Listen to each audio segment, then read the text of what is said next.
warahmatullahi wabarakatuh. Ya.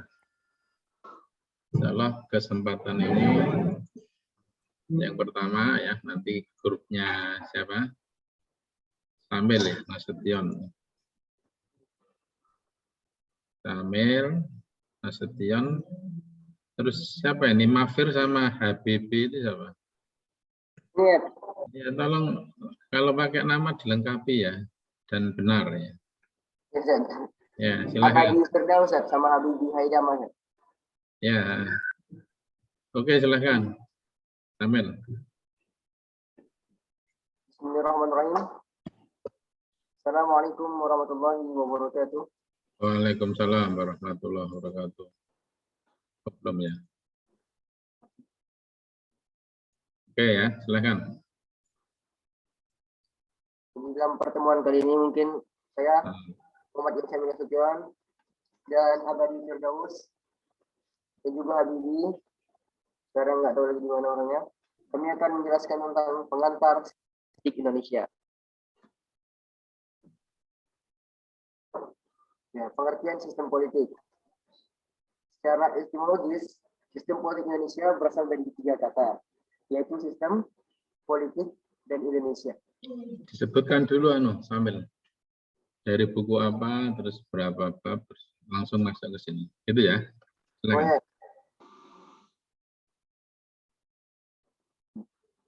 Ini pengantar sistem politik Indonesia dari buku Sistem Politik Indonesia. Terdapat ada 10 bab dan kami membahas bab pertama. Yang kesempatan ini kami membahas bab pertama.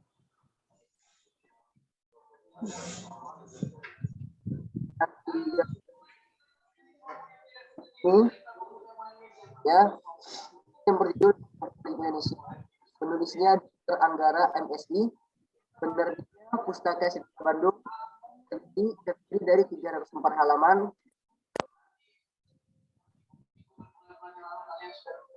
Pertama yang kita bahas kali ini yaitu tentang pengantar sistem politik Indonesia. Ya. Ini kami akan menjelaskan tentang pengertian sistem politik, ciri-ciri, unsur, dan sistem politik Indonesia, sistem politik Indonesia, dan ruang lingkup ilmu politik. Untuk pengertian sistem politik. Ya. Secara sistem politik Indonesia berasal yaitu sistem politik dan Indonesia. Sistem berasal dari bahasa Yunani yaitu sistema, yang berarti satu keseluruhan yang tersusun dari banyak bagian. Itu menurut Short dan Voigt. Yang kedua, hubungan persatuan antara satu satuan atau komponen. Yang kedua, bagian ini sistem politik Indonesia. Ya. Sistem politik Indonesia itu banyak sekali pengertiannya. Akan tetapi kami mengambil dari salah satu tokoh yaitu Nur Rusadi. Sifat negara Indonesia mengandung unsur falsafah, gagasan, cita-cita, nilai doktrin atau wawasan yang melekat pada Indonesia. Oleh karena itu, sistem politik Indonesia merupakan sistem khas atau politik yang bersifat keindonesiaan yang diwarnai oleh nilai-nilai luhur Pancasila, Undang-Undang Dasar 1945, nilai-nilai proklamasi, Bhinneka Tunggal Ika, Negara Kesatuan Republik Indonesia. Itu sangat berbeda jauh dengan sistem politik yang ada, ya, dan juga sistem politik yang ada di negara-negara komunis sendiri. Karena kita memiliki Pancasila yang khas Indonesia. Yang ada unsur ketuhanannya dan juga ada unsur sosialisnya, tapi bukan komunis dan juga bukan liberalis. Baru saya akan membahas tentang ciri-ciri, unsur-unsur, dan sifat sistem. Yang pertama ialah terbuka. Sistem di Indonesia itu politik ini terbuka. Jadi semua golongan itu boleh mengikuti politik. Tidak hanya golongan bangsawan saja. Mungkin kita ini berbeda jauh dengan yang ada di India, mungkin hanya golongan-golongan Brahma, Waisa, Ksatria yang boleh berkecimpung di dalam politik. Sedangkan Sudra dan di bawahnya lagi itu tidak boleh. Sedangkan Indonesia itu terbuka. Jadi kita itu bebas mengikuti politik. Tidak ada batasan, tidak ada namanya kasta di Indonesia. Baru yang kedua terdiri lebih. Nah, sistem politik di Indonesia itu ada banyak.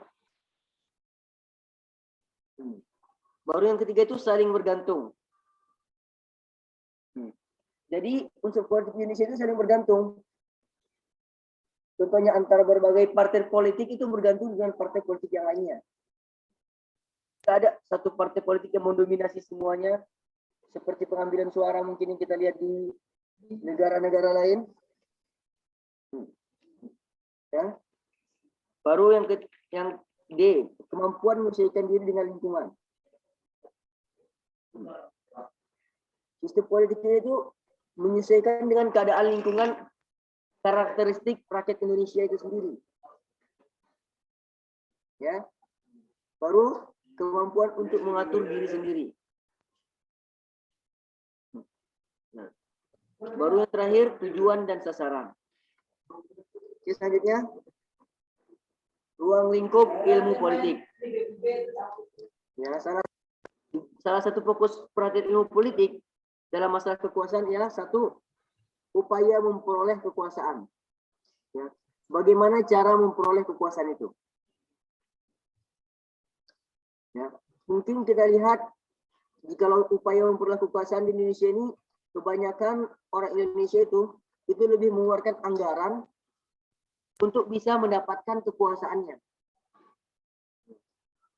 Dan setelah dia memiliki kekuasaannya, mendapatkan kekuasaan itu, ya, dia lupa akan program untuk memajukan rakyat itu. Baru yang kedua mempertahankan kekuasaannya. Kita bisa lihat setelah dia memiliki jabatannya, dia akan mempertahankan kekuasaannya dengan apa yang dimilikinya. Contoh, dengan menggunakan berbagai propaganda dengan kekuasaannya dan kewenangan yang telah dimilikinya. Baru yang ketiga, penggunaan kekuasaan. Bagaimana penggunaannya itu? Apakah dia menggunakannya untuk memajukan rakyat atau untuk memajukan pribadinya? Ya. Baru yang keempat, bagaimana menghambat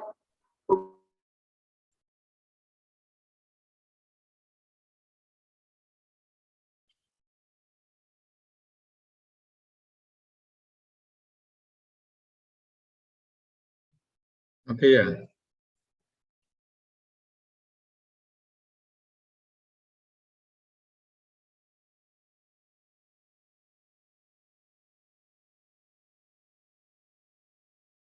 pengguna kekuasaan. Oke. Ya. Mungkin bawahannya atau kliennya maju, tetapi apa yang terjadi? Malah orang-orang yang diberikan kepercayaan itu yang malah menggunakan hartanya bukan untuk memajukan desanya. Ya. Baru kata politik ya dapat merujuk pada segi kehidupan manusia untuk kekuasaan. Ya. Misalnya kebebasan politik, kegiatan politik dan hal-hal yang berkaitan dengan politik. Ya. Mungkin dari kebebasan politik di Indonesia itu bisa memicu kejahatan politik karena kebebasan politik yang mempengaruhi kegiatan yang terjadi di dalam politik itu. Ya. Dan adapun tujuan yang hendak dicapai dalam politik itu yaitu politik keuangan, politik luar negeri, dalam negeri, ekonomi dan sebagainya. Mungkin politik keuangan itu dapat kita lihat mungkin diajukan seperti sistem yang akan sedang dijalankan oleh Presiden kita Pak Joko Widodo, mungkin pembangunan infrastruktur ya untuk memajukan keuangan kita mungkin, dan politik luar negeri dengan menjalin berbagai kerjasama dengan berbagai negara-negara untuk memudahkan ekonomi. Ya. Baru selanjutnya sejarah sistem politik di Indonesia. Ya. Adapun sejarah sistem politik di Indonesia itu terbagi tiga, ya kan? Masa Orde Lama, Orde Baru, sama Reformasi.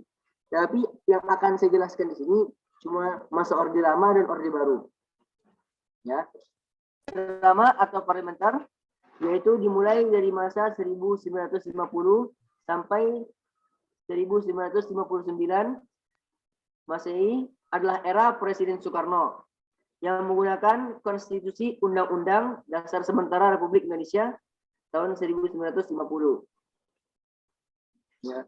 Baru yang kedua, baru masa Orde Baru diawali dengan pengangkatan Soeharto sebagai presiden melalui Super Semar. Pada masa Orde Baru ini, pemerintahan bertekad untuk menjalankan Undang Dasar 1945 dan Pancasila murni secara konsekuen.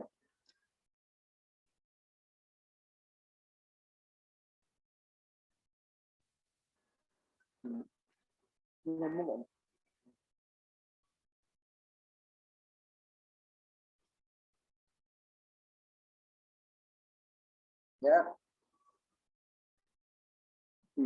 Baru yang kedua masa Orde Baru itu diawali dengan pengangkatan Soeharto sebagai presiden melalui Super Semar. Ya. Masa Orde Baru ini pemerintah bertekad untuk menjalankan Undang-Undang Dasar 1945 dan Pancasila secara murni dan konsekuen. Ya. Andreas Vickers, seorang associate professor di Universitas Wollongong, Australia, membagi sejarah Orde Baru dalam 3 babak yang saling berkaitan sebagai berikut. Yang pertama itu Prodi Honeymoon. Ya, dari tahun 1976 sampai 1974. Sistem politik di negeri ini relatif terbuka. Bangsa Indonesia bisa menikmati kebebasan pers, militer tidak mendominasi banyak aspek pemerintahan. Itu masa-masa awal itu Pak Soeharto itu diangkat, ya, karena dia telah berhasil membasmi baru Prodi Stainless. Oh bukan, Stalinis. Ya, Stalinis. Itu dimulai pada tahun 1974 sampai 1988 atau 1989. Ya. Otoritarisme mengedepankan dalam era kepemimpinan di Indonesia. Ya. Baru yang terakhir itu periode keterbukaan. Periode ini bergantung pada akhir 1980-an. Pada masa ini muncul kekuatan yang sebelumnya berseberangan dengan kekuasaan. Di parlemen muncul interupsi dari salah seorang anggota fraksi, sekarang TNI dan Polri. Jadi dapat kita lihat bahwa pada masa Orde Baru itu, pada masa Pak Soeharto itu, ya, di sana ada otoriter. Jadi pemerintahannya itu dikuasai oleh satu, yaitu Pak Soeharto. Dia telah menjabat itu selama 32 tahun. Gitu. Ya. Oke, selanjutnya kesimpulan mungkin akan dijelaskan oleh kawan saya.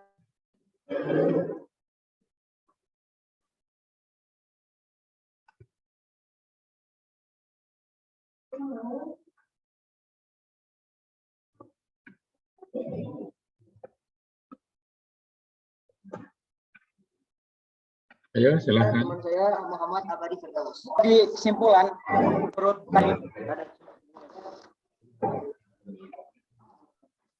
jadi kesimpulan tadi yang dijelaskan oleh Samil, yang tadi Orde Baru, struktur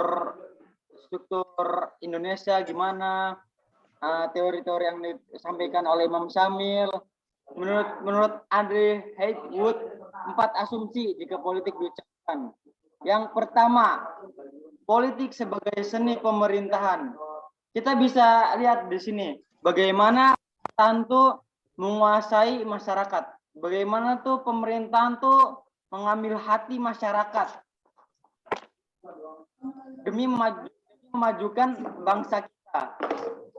Yang kedua, politik sebagai hubungan publik. Politik sebagai hubungan publik yang dimaksud di sini adalah bagaimana politik itu bisa menjalin hubungan antar masyarakat.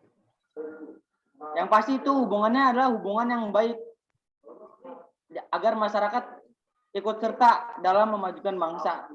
Jika tidak baik, masyarakat yang terjadi adalah kudeta atau mana. Yang ketiga, sebagai kompromi konsensus. Politik sebagai kompromi dan konsensus itu politik di sini tuh bukan hal yang untuk dipermainkan. Yang itu bisa yang ada konsensus maksud konsekuennya. Jika politik Indonesia bagus, ya maka itu juga bagus. Yang keempat, politik sebagai kekuasaan. Politik sini bisa sebagai kekuasaan, maksudnya di sini bisa menjadi alat kekuasaan. Bagaimana para partai-partai itu mengambil suara atau agar masyarakat mengambil agar calon yang wakilkannya terpilih. Politik juga bisa sebagai kekuasaan. Oke, sekian dari saya. Assalamualaikum warahmatullahi wabarakatuh. Assalamualaikum warahmatullahi wabarakatuh. Oke Kalau ya. ada yang bertanya, Halo. Halo. ya. Halo. Ya. Terima kasih ya atas presentasinya. Hanya ada beberapa catatan yang perlu saya sampaikan ya di kelompok ini. Satu, pertama nama ya. Nama itu yang lengkap ya. Dan membuat nama yang betul ya. Satu. Kemudian yang kedua tentang sistematika penulisan ya. Nah, itu dalam buku itu terdiri berapa bab? Berapa sambil atau sampai itu? 10 bab. 10 ya. 10 itu apa saja? Satu, pengertian politik ya. Saya 10 itu jelaskan kan dulu bukunya ya. Bukunya apa bab 1? di dalam resumennya, di dalam yang dalam Word yang resumen itu yang saya kirim kan. Di situ yang dijelaskan. Kalau di PPT-nya nggak ada. Itu bukunya ya. Terus bab 1 sendiri terdiri dari berapa subbab? Coba. Bab 1 sendiri terdiri dari berapa bab? Bab ada sampai R. Ada Ada pengertian. berapa subbab? Ya, ada 10 bab. Kami menjelaskan bab 1. Di bab pengantar sistem politik Indonesia itu ada pengertian sistem politik Indonesia, ciri-ciri, unsur dan sistem, ruang lingkup, sejarah sistem politik Indonesia. Itu yang pengantar, itu yang bab 1 kan. Kalau bab 3 ada struktur sistem politik. Bab 3-nya itu fungsi sistem politik. Bab 4-nya itu budaya politik Indonesia. Bab 5-nya itu partisipasi politik. Bab 6-nya itu proses politik Indonesia. Bab badan legislatif, eksekutif, dan yudikatif. Bab demokrasi politik. Bab 9 itu perjalanan demokrasi Indonesia. Bab 10 itu lingkungan sistem politik Indonesia. Itu dari buku sistem politik ya, karya penulis itu Dr. Ali.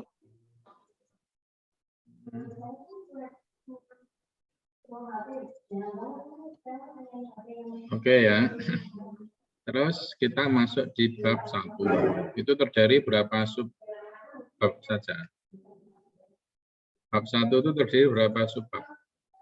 Terdiri dari 5 kan? 5 subbab apa saja? Pengertian sistem politik. Gimana? Pengertian sistem politik.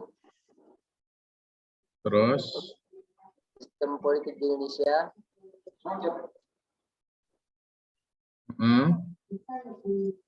Unsur dan sifat sistem politik. Itu tolong di ini ya, online aku ini. Dalam subbab ini, misalnya ya, di layar itu kelihatan nggak? Halo? Ya, kan? Misalnya dalam bab ini, dalam bab 1 terdiri dari subbab apa saja. Itu disebutkan. Ya. Misalnya tentang apa? Pengertian. Kedua apa? Ciri-ciri gitu ya. ciri-ciri dan seterusnya. Terus baru masuk di pengertiannya. Oke ya, pertama yang ingin saya sampaikan ya, catatan saya, bahwa sistem politik itu tersusun dari sekian banyak bagian. Kelihatan ya ini ya, itu diilustrasikan oleh beberapa itu seperti ini. Nah ini, kelihatan ya. Nanti ada terdiri dari beberapa bagian. Itu artinya ada input, ada konvergensi, terus ada output. Diterangkan secara lebih rinci lagi, seperti yang dijelaskan oleh siapa itu Gabriel Almond sama David Eston. Lebih sana lagi. Input itu apa saja? Misalnya terus ada dua. Sistem itu politik terbagi dua, infrastruktur politik, ada suprastruktur politik. Tadi loh ada penjelasan terdiri dari apa? Ada bagian-bagian tadi ya. Keseluruhan yang tersusun dari sekian banyak bagian-bagian tadi. Berhubungan yang bersatuan antara satu dengan yang lain. Itu gambarnya begini. Ada suprastruktur, ada infrastruktur. Infrastruktur itu apa? Bagian-bagian itu terdiri dari apa saja? Partai politik, kelompok kepentingan, kelompok penekan, ada Muhammadiyah, ada NU, ada LSM, media komunikasi politik, wartawan, jurnalis, ya sekarang kelompok mahasiswa. Tapi ini aktivis mahasiswa ya dan pelajar ya. Tokoh-tokoh politik ya, baik mantan pejabat dan sebagainya itu yang kita sebut dengan infrastruktur. Ada bagian-bagian. Suprastruktur politik itu antara misalnya eksekutif, legislatif, yudikatif. Makanya ada poin yang menarik di situ ya, di dalam penjelasan itu adalah ada hubungan yang bersatuan antara satu satuan atau komponen yang lain. Artinya apa? Di situ antara komponen itu berinteraksi. Bisa dalam bentuk tuntutan, bentuk dukungan, itu ya, kelompok-kelompok penekan tadi. Sehingga nanti ada namanya konvergensi. Bagaimana proses tuntutan menjadi sebuah output, keputusan kebijakan itu tidak sederhana, maka diperhatikan adanya interaksi-interaksi ini. Pemilik modal itu juga bagian dari bagian-bagian suatu sistem politik dan sebagainya. Itu ya. Kemudian setiap politik, setiap negara itu pasti punya sistem politik. Gitu ya. Setiap negara itu pasti punya sistem politik. Hanya nanti apa namanya kekhasan ya, bagaimana kita memahami sistem politik di berbagai negara nanti akan kita pelajari di semester 4 itu namanya perbandingan sistem politik. Hanya untuk dalam kesempatan ini kita akan fokuskan pada sistem politik Indonesia. Apa sistem politik Indonesia itu adalah mengandung unsur falsafah, gagasan, cita-cita, nilai doktrin yang melekat pada Indonesia. Oleh karena itu sistem politik Indonesia merupakan sistem yang khas atau politik yang bersifat keindonesiaan yang diwarnai oleh Pancasila, oleh proklamasi Bhinneka Tunggal Ika Negara Kesatuan Republik Indonesia. Ini khas. Warga di mood. Kemudian ada berapa ciri-ciri tadi yang sudah disebutkan ya. Terbuka ya. Terbuka itu memang karena sistem demokrasi memungkinkan semua anak bangsa punya kesempatan yang sama dalam proses politik apakah sebagai subjek, apakah sebagai objek. Itu di situ. Walaupun ada di beberapa daerah lain seperti ada keistimewaan kayak Jogja, itu ada keistimewaan di Aceh, itu sangat memungkinkan. Berarti juga mengakomodir ya sistem-sistem politik yang sudah berkembang. Kayak di Jogja itu kan kerajaan, itu juga diakomodir. Kalau di Aceh itu keistimewaannya apa? Yaitu dibolehkan untuk menegakkan syariat Islam. Itu kan juga bagian dari terdiri atas dua atau sistem subsistem. Ya tadi loh ada Aceh, ada Irian, ya, ada apa namanya Jogja, ya. Terus ada pola-pola yang lain itu terintegrasikan nanti dalam sebuah sistem politik itu. Dan ini saling tergantung, saling adanya ketergantungan dari sistem-sistem itu, tapi yang terpenting juga yaitu bagaimana kemampuan sistem politik tadi menyesuaikan diri dengan lingkungannya.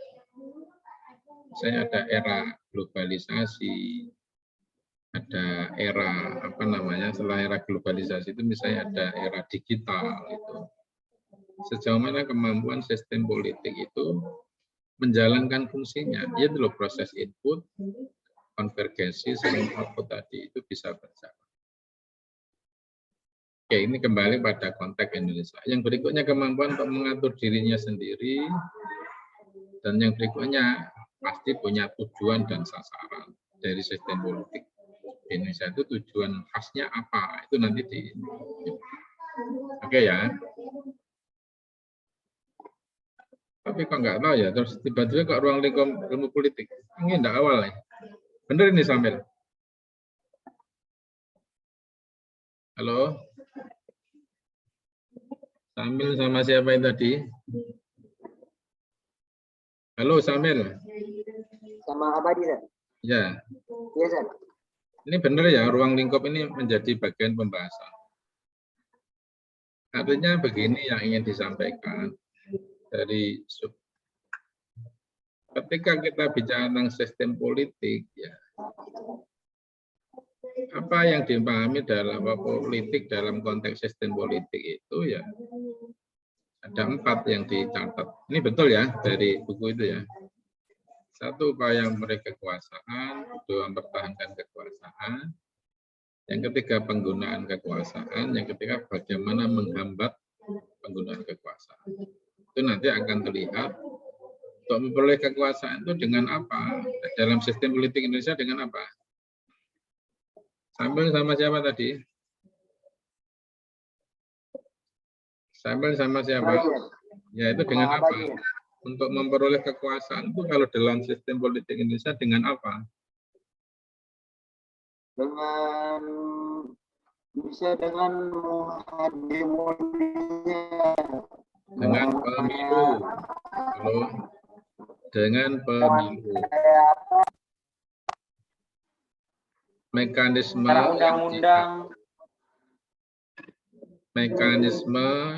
yang mengatur proses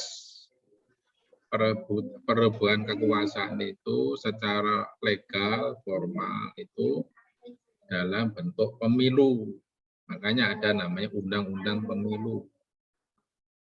Maka syarat orang untuk mendapatkan kekuasaan apa? Dalam konteks sistem politik Indonesia harus apa? Punya partai politik. Maka diatur namanya undang-undang partai politik. Makanya nanti dalam kajian partai politik itu apa bedanya NU Muhammadiyah dengan partai politik? Padahal masa-masa punya kepengurusan di tingkat pusat atau daerah. Itu penting. Kalau NU Muhammadiyah memang tidak ada niat untuk ikut pemilu, maka tidak bisa disebut sebagai partai politik. Sehingga kapan ya seseorang disebut organisasi disebut sebagai partai politik itu apa? Karena ikut pemilu itu Oke ya. Maka kata politik dapat pada sebagai kehidupan kekuasaan, misalnya kekuasaan kebebasan politik, kejahatan politik, kegiatan politik, hal-hal yang berkaitan dengan politik. Misalnya apa? Kebebasan politik itu apa? Misalnya bisa dilihat dari kondisi apa? Kondisi media massa. Kejahatan politik itu bisa dilakukan oleh penguasa, bisa dilakukan oleh masyarakat. Mungkin nggak itu? Kejahatan politik itu apa misalnya? Kejahatan politik itu seperti membuat kayak anggaran gitu, kayak pajak tapi malah disalahgunakan. Korupsi itu kejahatan politik. Korupsi. Ya dah. Korupsi itu kejahatan politik karena menyalahgunakan kekuasaan. Siapa yang bisa melakukan korupsi? Pemerintah. Penguasa, ya kan? Penguasa, ya. Kalau melakukan sabotase itu siapa? Yang biasanya kan yang punya kekuasaan seimbang dengan pemerintahan. Nek sabotase. Nggak mungkin petani itu melakukan sabotase kan? Sabotase itu misalnya menyimpan menyimpan pupuk ya, disembunyikan sehingga melahirkan keresahan para petani, itu namanya melakukan sabotase. Kalau misalnya listrik dimatikan se-Jawa, itu namanya sabotase. Nggak jelas hidupnya kapan listrik itu ya, sehingga melahirkan keresahan massal. Nah, itu namanya kejahatan politik. Dan itu bisa dilakukan siapapun. Tapi kalau sabotase itu biasanya oleh organisasi-organisasi yang rapi, yang kuat gitu loh, punya kemampuan intelijen, punya kemampuan ini, saya kira itu kejahatan politik. Dan menurut catatan saya, kejahatan politik yang paling berat itu justru adalah apa? Yang punya kekuasaan. Bisa jadi kompetisi di antara mereka, elit politik, rebutan kekuasaan itu bisa dilakukan namanya kejahatan politik, itu bisa. Ya ini ya, kegiatan politik itu mulai dari penggalangan massa, penggalangan dana untuk politik, membangun pencitraan, ya popularitas, membangun elektabilitas, itu bagian dari kegiatan politik. Tinjauan apa tujuan? Sama tujuan yang tidak dicapai itu satu, politik keuangan. Apa yang dimaksud? Politik keuangan itu apa yang dimaksud?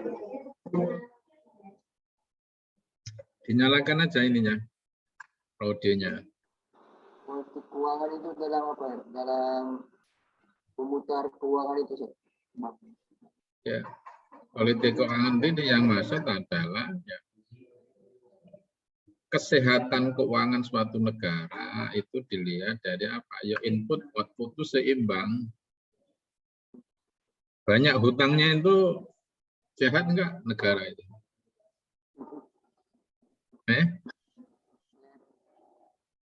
Yang sehat itu kalau ngutangi, kalau banyak piutangnya, bukan banyak utangnya. Karena orang yang banyak utangnya itu apa akan cenderung tergantung dengan negara lain, berarti enggak sehat. Itu ya.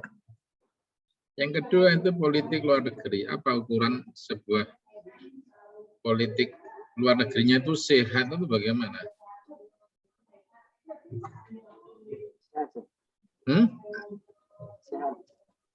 Ketika mereka aktif dan berkontribusi dalam apa proses-proses politik luar negeri, iya kan? Bukan jadi pasiennya. Oh, di Palestina aktif terlibat berkontribusi dalam perdamaian. Ya. atau membantu apa namanya berbagai munculnya musibah di negara-negara yang lain. Kayak fenomena pandemi itu apa sih kontribusi Indonesia ya dalam mengatasi pandemi ini? Itu bisa kita lihat. Itu nanti bagaimana bargaining positioning ya antara Indonesia dengan negara-negara lain. Itu dilihat, itu yang namanya kesehatan dalam hal politik luar negerinya. Bisa ya. Juga dalam konteks dalam negeri, ya, itu apa ukurannya? Sebuah politik dalam negeri itu dikatakan sehat apa?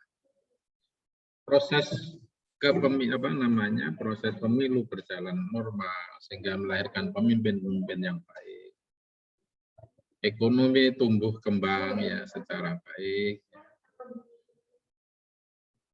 Berkurangnya tingkat kriminalitas di negara,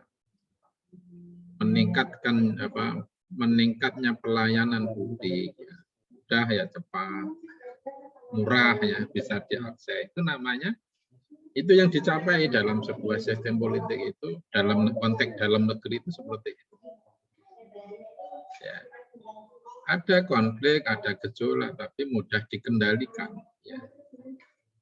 Tidak ada otoritarisme, artinya adanya pemaksaan. Artinya tingginya tingkat partisipasi masyarakat dalam politik, bukan karena ditekan ya, namanya kondisinya sehat. Termasuk sisi kondisi ekonominya, nggak banyak hutang, tidak adanya kesenjangan antara yang kaya dan miskin. Ya. Itu hal-hal yang ingin dicapai dalam sebuah sistem politik. Oke ya. Poin penting yang juga perlu disampaikan ini karena namanya pengantar yaitu agak pas ya. Sekalipun demikian Indonesia itu ada dinamika, sistem politik tidak tunggal. Ya. Maka terbagi menjadi beberapa etapa ya. Pertama ada Orde Lama yang disebut dengan parlementer. Ya pernah Indonesia itu menggunakan sistem parlementer. Bukan presidensial ya. Kekuasaan itu terletak di partai politik. Maka ada namanya Perdana Menteri itu ada di situ. Ada, artinya nggak tunggal, artinya proses lahirnya sistem politik Indonesia seperti sekarang ini mengalami sebuah tahapan-tahapan. Ya, ada masa Orde Baru yang khas militeristik tadi ya. Orde Baru itu militeristik kekuatannya. Kalau Orde Lama itu kekuatan sipil, Pak Karno kan bukan militer, sipil.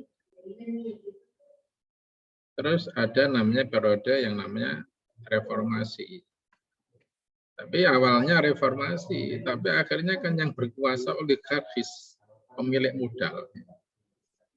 Sehingga istilahnya ada lahir ke penguasa-penguasa boneka. Juga ini, makanya relatif apa ya Pak, capaian dari sistem politik Indonesia ini kayak apa? Ini bertahap, dinamis gitu.